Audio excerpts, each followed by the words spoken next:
What's good, guys? We are going to be finishing part 2 of the NBA TV's The Dream Team documentary.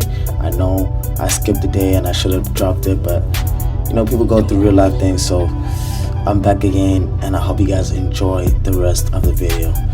Let's get into it, man. On July 18th, 1992, with the Barcelona Olympics a week away, the U.S. men's basketball team headed overseas. Straight back into the left, private room, follow Irvin. They would hold several days of practice in Monte Carlo and play one more tune-up before heading to the Olympics. The luxurious setting on the Mediterranean Sea was fitting for what already may have been the world's most famous team. Sure. Monte Carlo is one of those glamorous cities, and here we were with the most glamorous team ever. So it's kind of a rock star-ish kind of a thing. The players were relaxed and confident, and willing to admit there was more to the trip than just basketball. I don't worry about playing basketball. That comes natural. I just want to have fun. David Robinson, Patrick Ewing, Michael Jordan. This is like spring break in the ghetto. The opulent resort town was a playground waiting to be explored. And the players weren't shy about enjoying. Bro, imagine a bunch of millionaire guys, bro, in Monte Carlo. I think I might have got that city wrong, but I got a bunch of billionaires at that in a city like this, bro. You know you're gonna win the cup. You're at the top of the world. You got all the fame. Just imagine the things that are going on right there, dog. And I'm assuming there's like a month until the actual tournament, bro. Sheesh. Enjoying themselves. Are y'all filming me? Is that Jordan? Now look, the scene in Monte Carlo was great. It was just breathtaking. I was down on the beach just kind of trying to enjoy some of the scenery. Look at this. Bro, this guy's out here saying some of the scenery. You know the way Scottie Pippen talks, bro? I be thinking there's way more going on than what he's actually saying because he's smiling like that. I don't know. That boy cheeky. Paradise. I think every team in the NBA should train here, actually. They need to get a team here. Every day we got back to practice, we made a beeline to the swimming pool because all those girls were laying out topless. I'm going to be in that pool so much the next 2 days. I don't think I'm on the swimming team in Barcelona. We're all out there with our significant others and all these women walking around topless coming, can I have an autograph? Topless, So bro? They doing this shit topless? I heard Scottie Pippen say it, but this is no joke. They actually come around topless. Oh my gosh. Michael pops me and tells us, see, usually you tell everybody no, but because this lady coming over topless, you gonna sign her autograph. My wife looking at me like. Best part about it was Patrick Ewing buying the beer at the pool. You know, $7 a beer. I never heard of that. Of course, Patrick didn't drink. He didn't know how much beer was. One thing you don't want to do is drink beer with Larry Bird. And Larry Bird drinks Budweiser, which Budweiser is the strongest beer in the world. And my head hurt for like 2 days. Bro, you gotta understand that boy's a white boy from Indiana. Yo, he's a white boy from Indiana. What you think that boy's doing back down there, bro? Sorry for the stutter. What you think that boy's doing down there, bro? You know that boy. Just look at Larry. You know he's a beer hunter. He really knocks him down. They were used to being opponents, but Monte Carlo was proving to be the perfect place to find common ground. I got your coach, that means we get to go first. Michael Jordan enjoys his golf, as did Chuck Daly. I got the coaching, man. I got carte blanche, you know what I mean? Michael and Chuck played almost every single day, if not every day. Come off the hill. That may be green, Chuck. Chuck was playing his practice schedule around our golf time. That to me was ideal. Play a little bit of basketball, play a little golf, and you're in Monte Carlo. Yeah, it sounds like a basketball. Bro, this is a beautiful like field, bro. You got the views, you got the coach. Now I'm interested to see, because it didn't seem like the old heads were submitting to Michael Jordan up until like at the preseason. It didn't seem like it. It seemed like Magic really wanted to get the reins on this. So I want to see the pass of the torch. And there was a game between the Magic Johnson's team and Michael Jordan's team. There was a game where they made it seem like Michael Jordan was really doing it. He was really doing them, boys. I want to see if they talk about that. If that actually happens, I don't know. But we're going to get into this. Because I'm curious to see if they really pass the torch during this Olympics. I don't get that vibe yet, so we'll see. The relationship that a head coach has with his main guy is incredibly important. Chuck's ability to get Michael is amazing, because think of how bitter enemies they had to be. Chuck devised the defense that drove Jordan out of his mind. Oh, yeah. And yet, here they are playing golf together. Jordan could really have unbelievably bad feelings towards Chuck. Chuck understood that, and he embraced them. Chuck, yeah. I mean, I gotta give you that. I gotta give you. You shoot 72. I watched that. That was a bonding thing for me and Chuck. Always been a thing that I treasure just as much as being a part of the team. That's nice. For Jordan, golf was only one part of the whirlwind schedule, which his teammates were discovering was just the way he liked it. What are you doing today, Amstrad? What you gonna do? You want to sleep? I remember thinking that. Does this guy ever sleep? Golf, 36 holes. I'm playing it tomorrow too. He would do more things and be ready to practice and play as much as anybody. Michael Jordan. The thing that I remember the most was going out and playing golf with Michael Jordan before a game. And I thought, and I'm going to be exhausted tonight. And Michael just had ridiculous energy and was phenomenal. I felt like I was running in quicksand a little bit. And so it gave me a whole nother level of respect for kind of the freak of nature that he really is. Grab that plate of food, Jim. We played cards in Magic Room till 5 o'clock in the morning pretty much every night. It was so much fun. Right, homie? Yeah, I'm tired. He was like a bionic guy, or he'd play cards, play golf, play basketball. Jordan going all the way. You can tell this whole environment just energized Mike, dog, bruh. It energized him, dog. Being on the court, being able to do all these things. But you also see it even now, bro. He's at the NASCAR. I need to see the video about him, talk about NASCAR, because apparently he was very competitive about it.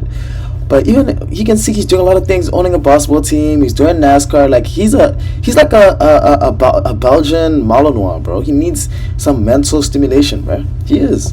He needs to be challenged, dog. You can tell. I don't know when he ever slept.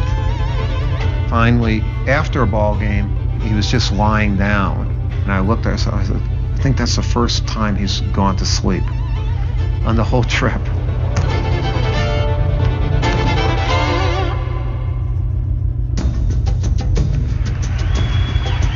After a few days in Monte Carlo, the players returned to the court for an exhibition against the French national team. You know, everybody had their eyes on one team. You could feel that it was just such talent. Bro, Prince Alberto II of Monaco, bro. Just imagine the lifestyle that boy living, dog. Incredible skill, and it was just such a pleasure to watch. The Americans won the game easily, even if their performance was far short of seamless. It wasn't a great game. There's a lot of sloppy passing. I didn't like any of it. It was a terrible game, and U.S. looked half interested.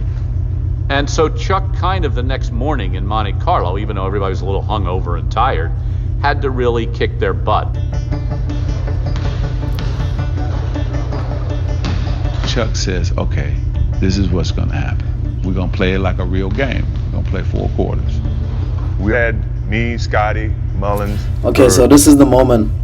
This is the moment I wanted to see, because I feel like this is the game where they realized, okay, Michael Jordan might be the main one, bro. I think, because I think this is the game I saw in the Last Dance, bro. I want to see how this actually transpired, because the Last Dance might have some biases that may not go into this, because this doesn't seem like a very biased like documentary towards any player, right? They're just telling you how it went, bro. And Patrick and Magic had his 5. We weren't going to change that team at no point in time. You got your 5, I got my 5. We gave them the college guy. You can have Christian Laettner. We don't want him. You can have him. He's just over there waiting to tag in. But it was about pride, and a college kid couldn't help either one of the teams. Yo, imagine. Dang, that's kind of crazy. You gotta give Christian Laettner the mic, bro. I wanna see what he says about this moment. Christian Laettner, you have to tell us what you think about this moment right here, dog. Jordan called Clyde out and went at him. Tell him, this is what I'm gonna do to you. Fall away jumper, good. What did I tell you? So I said, no, Clyde, you better get him back. You better get him back. Charles Barkley said, I want to take Karl Malone now. So Charles gets it, fall away jumper, good. Nah. I said, oh, Karl, you got to get him back. You better go down there and get him back. Karl went right at him. Yo, Magic, what are you doing? Instigating lados. This guy Magic's instigating the heck out of people, dog. Magic, what you gonna do? What you gonna do to Larry Bird then, Magic? Magic, what you gonna do to Larry Bird, man? What you gonna do, dog? Dump shot. You ain't nothing. You ain't nothing, Barkley. So then I came down.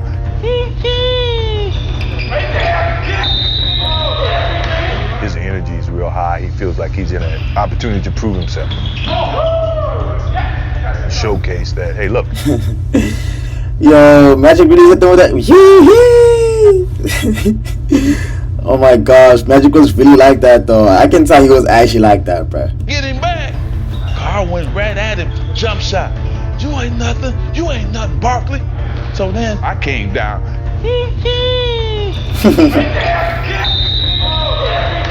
His energy is real high. He feels like he's in an opportunity to prove himself. Showcase that, hey, look, I'm still Magic Johnson. I still dominate this game. That's all right. That's all right. We go from here. Magic was saying, you ain't the guy, and we got other players in this gym. Don't be cheating on me. Doesn't take much to get Michael going. Just a little something to tweak him, and it's on. Go back. He never liked to lose. Mike always got that look. When you see that look, then you know just. Okay. That's what I wanted to see right here, bro. This is exactly what I wanted to see. So now I know that the last dance was not a joke, and it was not cap, and it was not biased, dog. Now I know, bro. Give him the damn ball and get out the way. Exactly. You see that type of energy? I wanted to see if this was going to be in the Dream Team documentary, and it is, dog. You know, just give him the damn ball and get out the way. As much as it was 5-on-5, you could see in Monte Carlo that it was gravitating towards, okay, Michael and Magic. Magic was hesitant to surrender his place on the mountaintop. And Michael, being Michael, he needed to say, no, I'm on the top of the mountain now. Magic was saying, look, NBA's not yours yet. You know, I'm still here. Michael's like, no, it's over. This is mine. And the funny thing was Larry was sitting on his side. Oh my gosh, Larry, bro. You ain't even in the game, dog. Just watching these boys go at it, bro. That's funny right there. You going, it's his. Chuck realized the competition aspect was getting a little bit too high. Killing everybody on our squad. He wanted to end practice, but Magic didn't want to end because he wanted to keep playing because we just kicked his ass. How you like that ass kicking we gave you? No. Come on now. Well, y'all got the first quarter of practice. By the time practice was over, even Magic had to acknowledge basketball's landscape had been changed forever. Good job.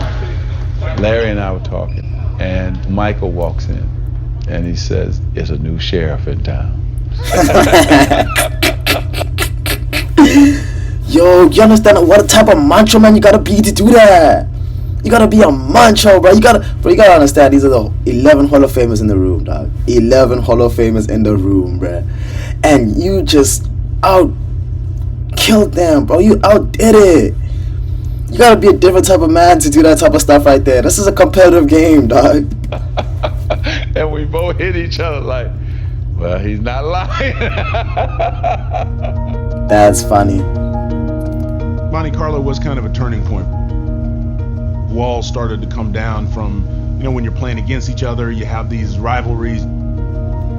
These are my teammates now. They're guys that, that I'm looking towards for support.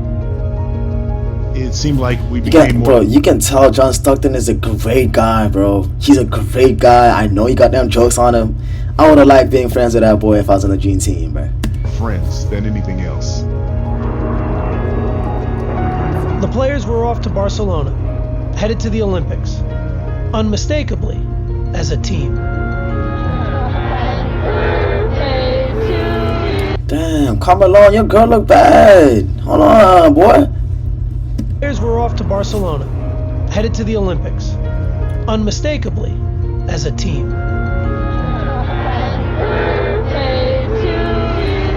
Okay.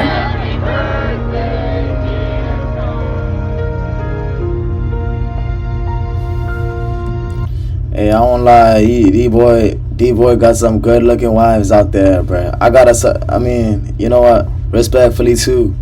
They got some good looking wives. I forget they in the NBA.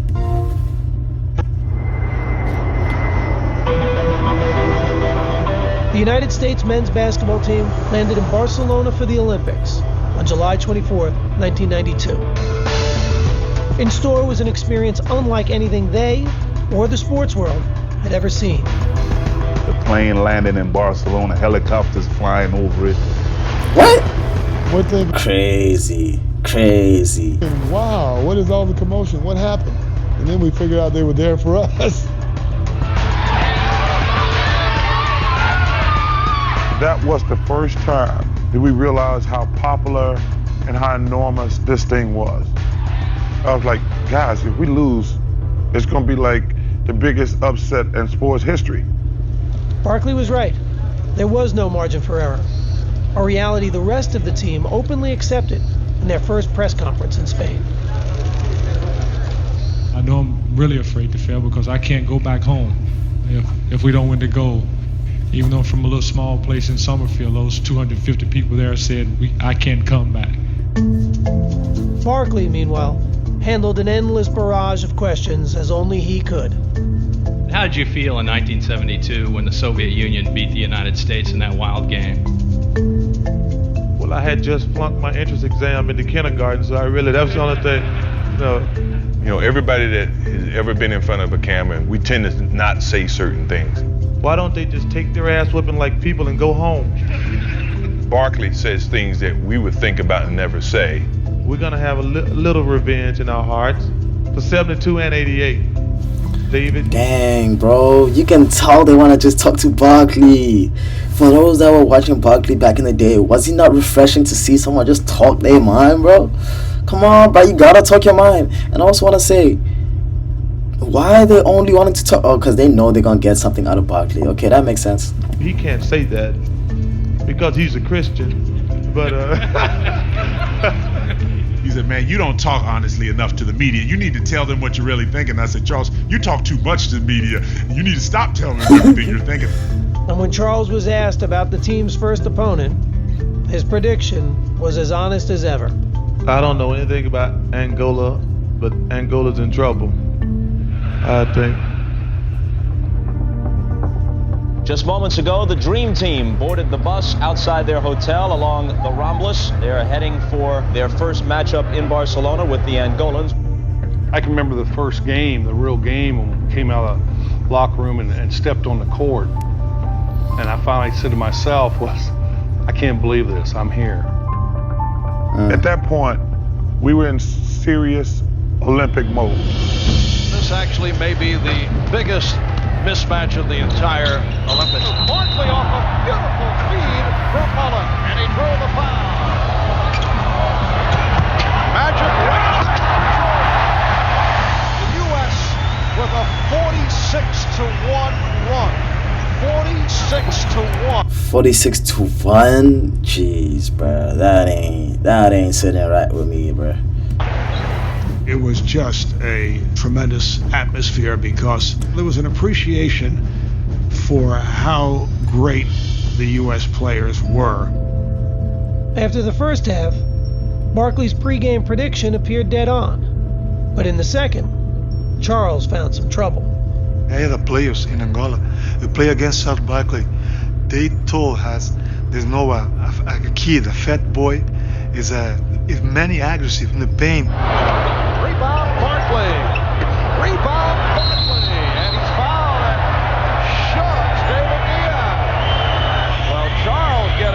aggressive. I thought they were playing dirty. And I told old boy, I don't even know if he understood. I said, hey, man, ease up on the elbow. Barkley from Pippen. I let it go twice. You can see the frustration with Barkley. And the next time, I just cracked it. Barkley from Pippen. And a technical foul has been called on Barkley. To his dying day, Charles claims the guy elbowed him 3 times. I said, Charles, you're full of crap. No, it's not true. I didn't elbow Barkley before the incident.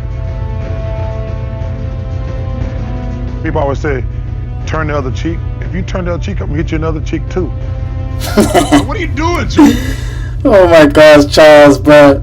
That's funny though. But bro, he felt like they hit him. Is he wrong though? Is he wrong? Come on, dog. You saw them boys fouling him?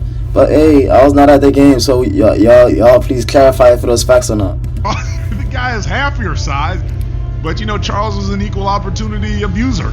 Erlander Coimbra did not think it was a friendly elbow. That's the same guy that just asked you for an autograph, Charles. I mean, you think he's not intimidated? I think he's act like a bullying, but maybe it's from his personality. Dang, bro, this guy don't even seem like he that crazy, bro. He don't seem like he don't seem like a malicious guy, Charles.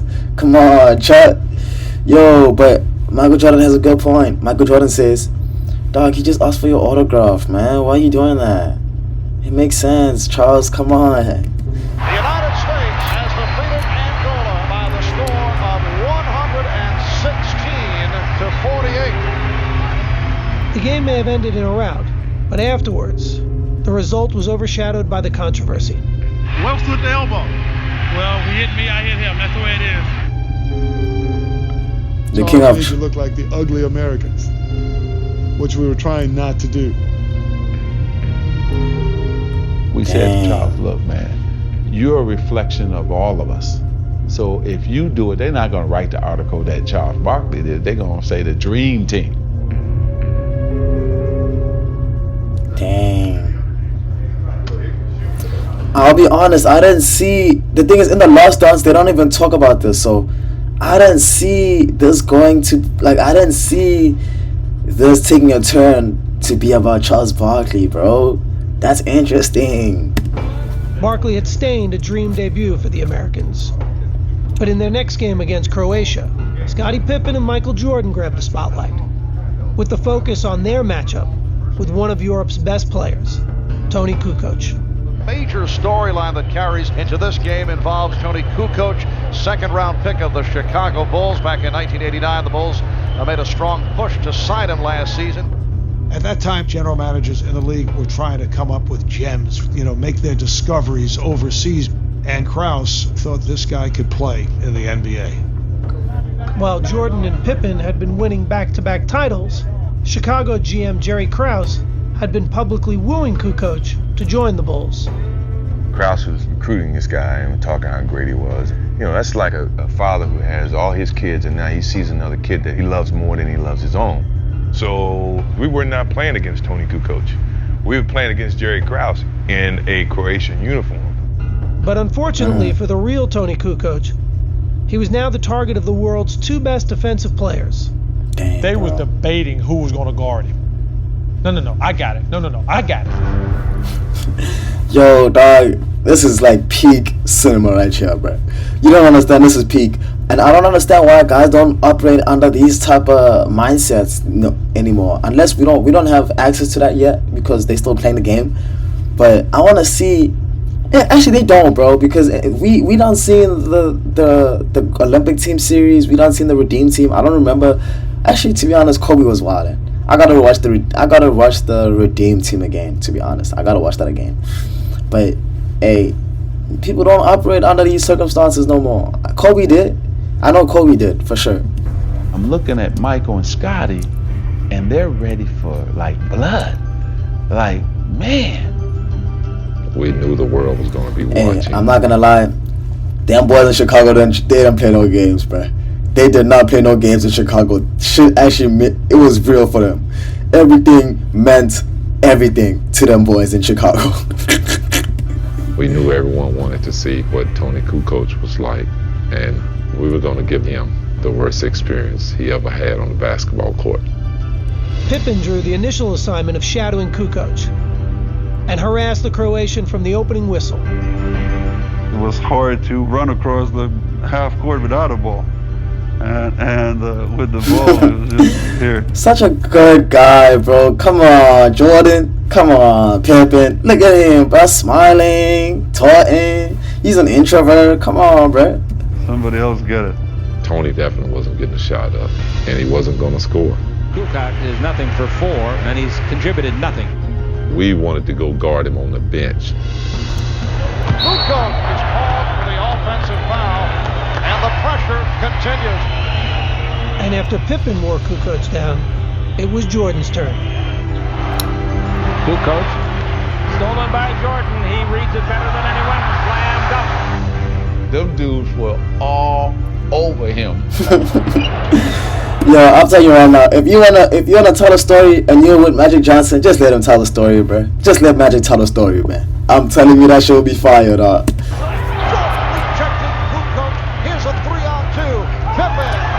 Damn! That's crazy. That's crazy. That's crazy. I ain't gonna lie, bro. Look at the bench. Look at the bench. I did not expect that too. I didn't expect that.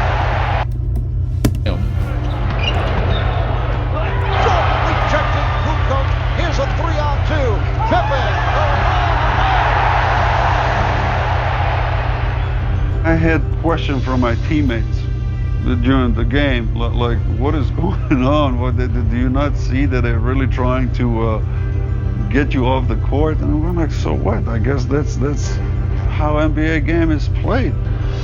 Pippen, Jordan, and the Americans cruised to another victory. This one by 38. That's how you know he's a true competitor, because you're like, hey man, maybe that's how the NBA is played, dog. You don't want to make excuses, bro. You don't want to make excuses. If you really like that, you don't make excuses, bro. You come back in this game, you show them how it is, bro. Points. But the domination had its detractors.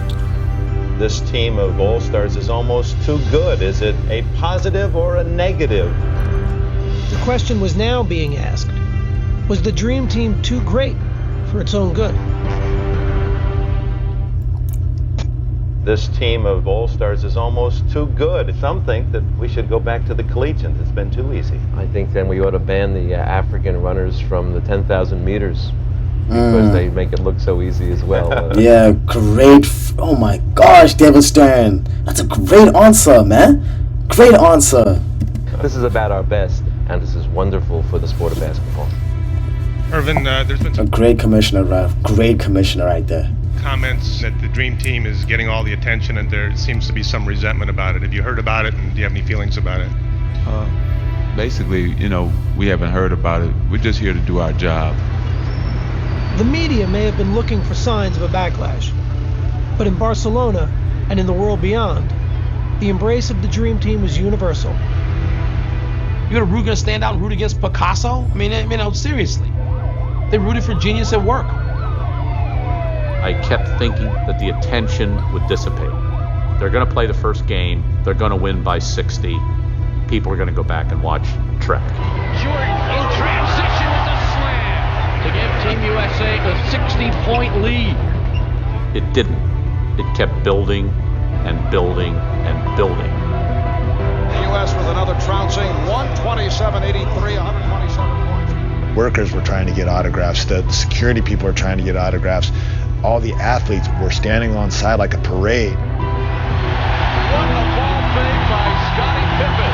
It is a 58-point lead. People perceived us as being superheroes. Dog, I'm not gonna lie, you can just tell these boys were like savants. They were pioneers of the game, bro. The fact that we have the Redeem Team, we have the LeBron and them and Kyrie, the one that just won, bro.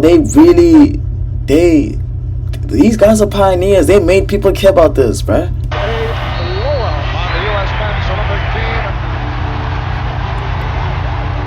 The guy on the bench is taking pictures, and I said, wow, we are having an effect over here. I'm trying to tell you, Magic is the best storyteller out of all these boys, bruh. But taking a picture on the bench, do you blame him, dog? He never see this again. That's a great dad law right there. Easy victory in this their 5th game of the Olympics. It was as if the President of the United States was in the midst of a caravan that was going through the streets. It was like the Beatles, where there's thousands and thousands of people waiting all the time. That was the most exhilarating 15 seconds of my life. We're like, wow, this is amazing. No one member of the Dream Team reveled in the Olympic experience more than Charles Barkley. After throwing the controversial elbow against Angola, Barkley had emerged as the team's most visible player. Toni always had the same question.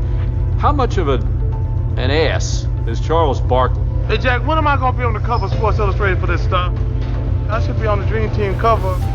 And then every time you'd go spend time with him, you'd just realize that he was the most enjoyable act, not only in all of sports, but possibly in all of pop culture. Sometimes I dream that he is me.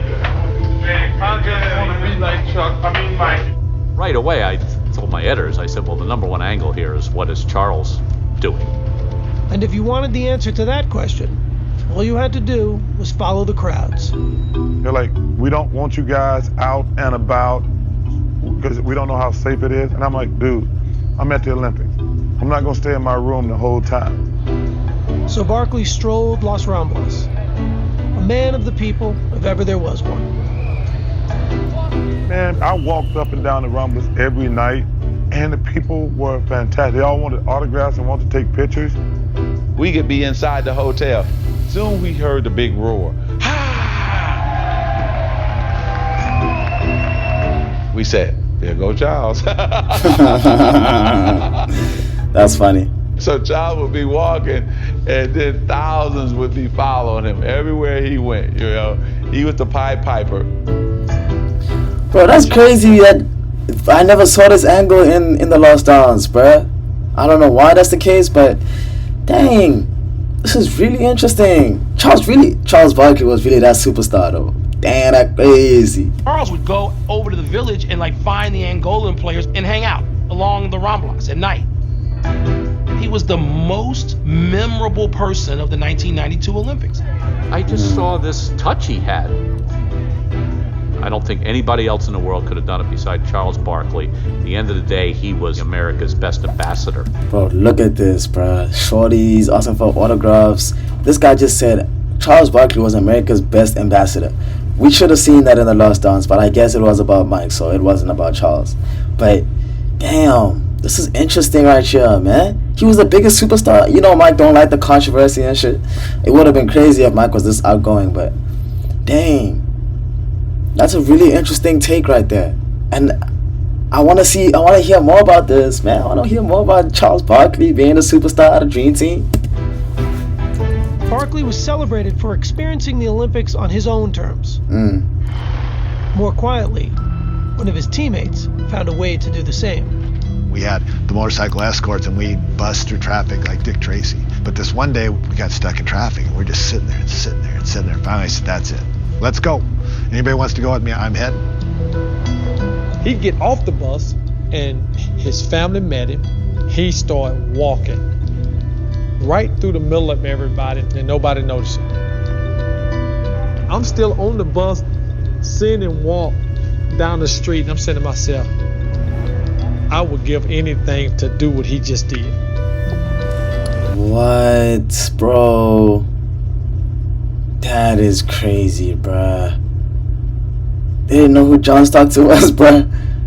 Yo, that boy, he one of them ones. He one of them ones. And they didn't know who he was, bruh. Them European people, man. See, guys, this is called the rhombus. See all the footprints? All right. So Los Ramblas, it's like Times Square or something. There's just so many people walking. I'm 6'1". I'm about the average size of everybody else on that little walk. So I'm walking with my family and I have the camera and nobody's noticing. You think it's the sunglasses that's fooling them? Must be. Hi, you're from America? Yeah. Whereabouts? Right. Whereabouts? Massachusetts. Massachusetts. You been watching the Dream Team at all? Yeah, I'm watching. They're pretty good, aren't they? Yeah. No attention whatsoever. Finally, we ran across this lady who had the Dream Team and all the pictures on her T-shirt. Hi. Hi. Are you an American? But of course. You look wonderful. Why, thank you. She started speaking real excitedly about each of the players. And I said, have you had a chance to meet anyone? Of course. We met Charles Barkley the other night. Did ya? He's a hell of a player. See, you got all the players right there on your shirt. Is Charles the only one you've ever seen? The only one I've ever met. Hey guys, do you know any of those guys on there? I think my oldest son, Houston, ruined the surprise. That's my dad. Your dad? That's your dad? Too bad he's not here. You play on a team? I do, yeah. Who is that guy? I can't go in. She didn't freaking know it was John Stockton, dog. But the little kid really know though. Come on. That's actually crazy though. I'm not gonna lie. This is a nice little story, little pivot. This is a good documentary. I like this. I think this might be one of my favorite ones just because I'm seeing things I've never ever seen, bro. I have not seen any other stuff. So this might be my favorite documentary I've seen so far on this channel. Without being bugged. Really not much different from Michael Jordan walking through here. For the players, surreal experiences had become the norm. But even more memorable were the unlikely friendships developing behind the curtain. It was a unique mix. You know, Larry Bird and Patrick Ewing became like best friends. I got a white guy from Indiana, and I got a brother from Jamaica. Patrick said I could pick his mind. It took me 3 minutes. Now he gets a chance to come back and start picking on mine. Took me one. We were probably the two of the most unlikely people you thought that would be friends. But if you look, not only Larry and I got to be great friends, but all of those guys got to be much better friends. We all enjoyed each other. We all enjoyed the ride. And we got a sense of each other as men. Then, when we got to the court, it made it even better. The Dream Team's chemistry turned out to be the hallmark of their success, as the players closed in on what they came for. Barkley now over the side leading cheers. Their big margins of victory may have been a testament to their dominance, but numbers couldn't capture what made watching them so unforgettable. Guys played the best basketball you've ever seen in your life. It was literally like great poetry or great art. At times you feel you're watching a performance, a concert, rather than a basketball competition. This was fun. This was like, it's how basketball's supposed to be. And at the center of the fun was the team's biggest star, who had come to Barcelona at the peak of his powers and shown how much his popularity had exploded. I will say this one thing about Michael Jordan. I've been around other celebrities in my life. I've never seen people react like they do to him. People go crazy when they see him.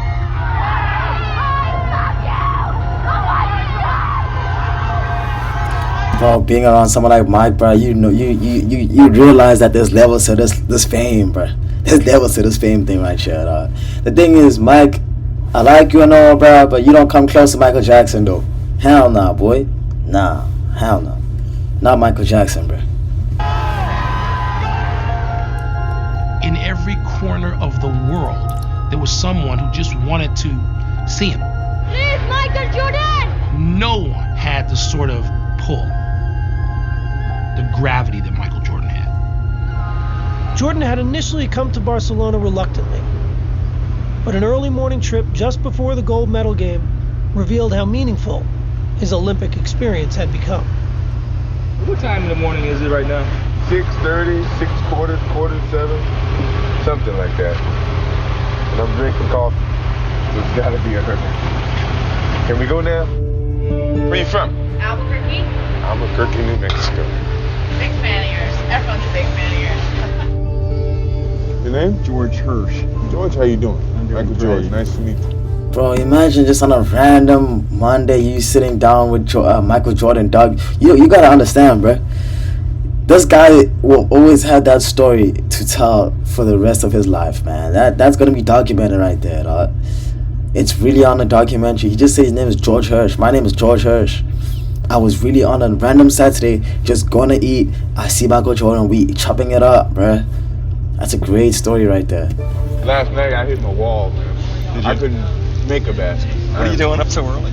I do remember getting up early to walk into the stadium. That is the thing that I remember the most about the Olympics. Olympic Stadium. Imagine all the athletes that's been here before us. It's amazing.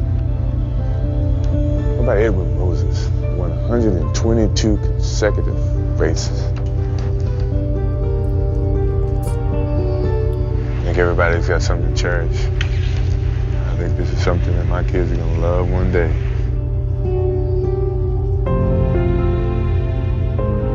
The Dream Team squared off against Croatia again in the gold medal game, offering the world one more lasting impression of their supremacy. Barkley with the lead for Monte. Behind the back, Drexler. Team USA came to send a message tonight. We wanted to win and we wanted to dominate, but how we did it, sharing the ball, including everybody. We did it as a true team. The U.S. has defeated Croatia 117-85, and they have won the gold here in Barcelona.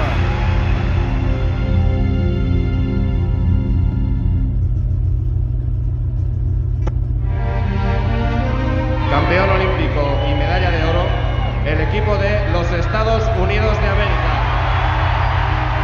There was never really any doubt the Dream Team would win gold in 1992. But as they walked back onto the court to get their medals, the moment still overwhelmed them. You saw a lot of tears from players. It was a very proud moment for me because anytime you represent your country, you know, that's a prideful thing.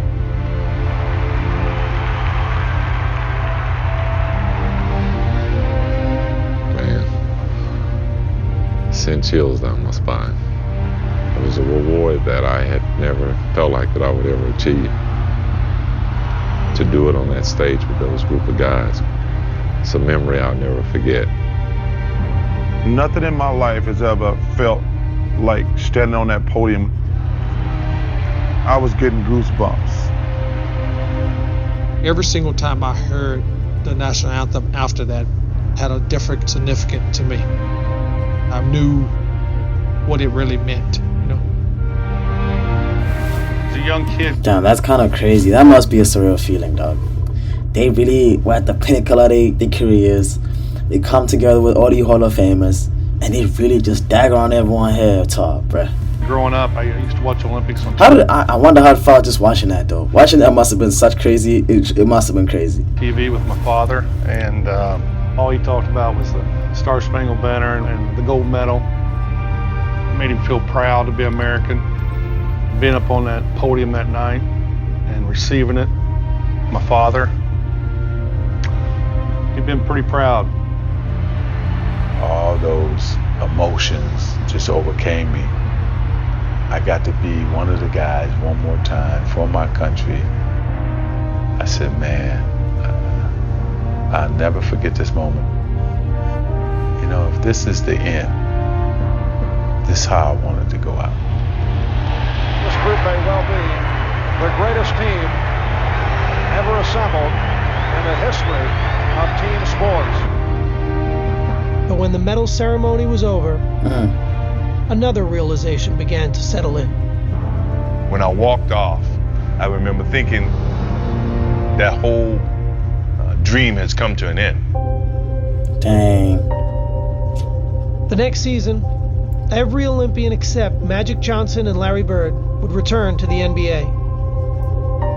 Michael Jordan and Scottie Pippen would win their third title against Charles Barkley and the Phoenix Suns. On the way to 6 championships overall, the last 3 with Toni Kukoč. Eventually, other members of the team would... This is such like a fitting end to the Dream Team documentary because we want to see how like things panned out, and they're letting us know how things panned out. So he had his 3rd championship, and now he's about to get back to like the trifecta with Toni Kukoč. Then they say Charles Barkley lost in the final. Now they're gonna talk about Clyde Drexler. Let's see what they say about him. Eventually, other members of the team would also win titles. Who? But each members of the team. Come on, say their names, bruh. So David Robinson, I'm assuming. He would also win titles. So David Robinson got a little NBA title. But each NBA player on the Dream Team would reach the Hall of Fame. Still, it's what they did together that summer. Taylor Lautner. Why did I just say Taylor Lautner?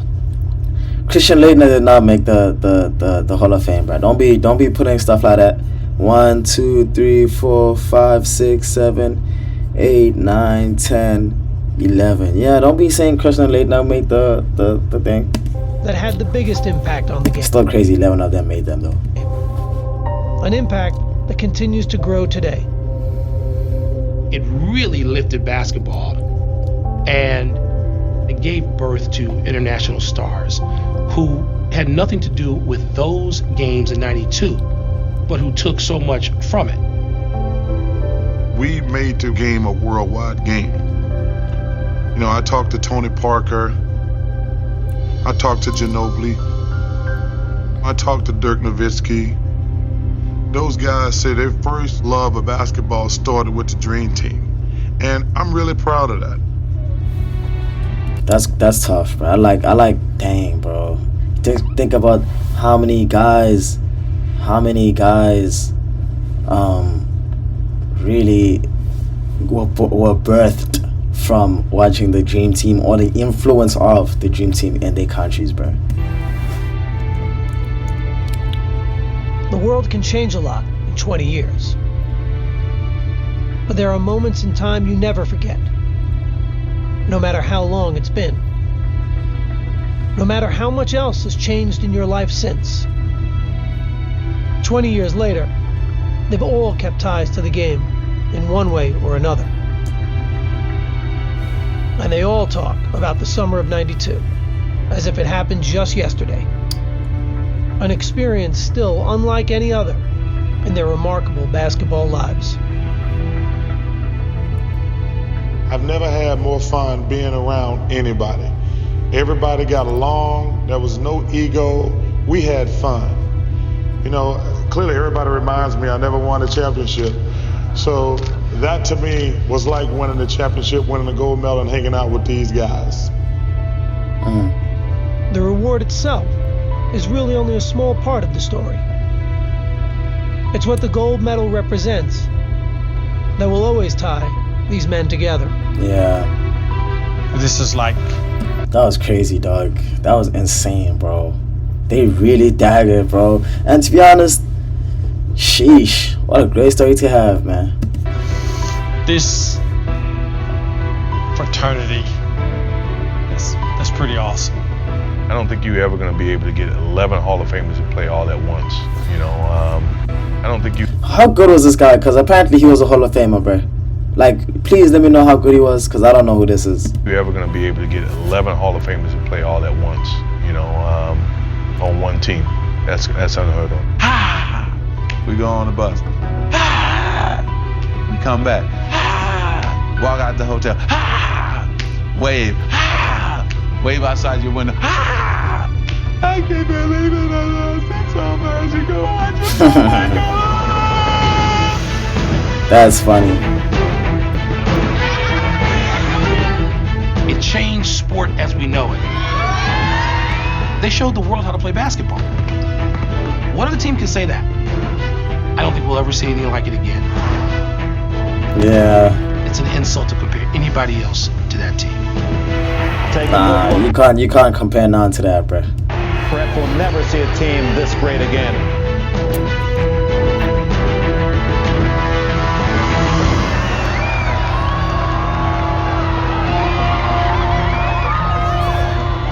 No team will ever have that happen. Hasn't had that happen. And that's the dream, Jay.